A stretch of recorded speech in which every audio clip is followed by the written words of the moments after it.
সাত আসমানের নাম সমূহ ও সেখানে কারা আছেন। প্রথম আসমানের নাম হল রুকাইয়া। এ আসমানে সমগ্র মানবজাতির আদিপিতা হযরত আদম আলাইহিস সালাম আছেন। দ্বিতীয় আসমানের নাম হল ফায়দুম বা মাউন। এ আসমানে হযরত ইয়াহিয়া আলাইহিস সালাম ও খ্রিস্টান সম্প্রদায়ের প্রবর্তক হযরত ঈসা আলাইহিস সালাম আছেন। তৃতীয় আসমানের নাম হল মালাকুত বা হারিজুন।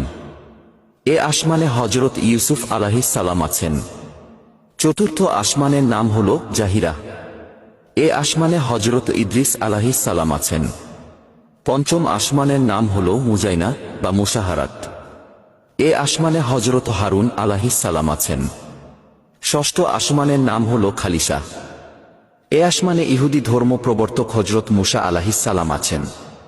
সপ্তম আসমানের নাম হল লাবিয়াহ বা দামিয়াহ।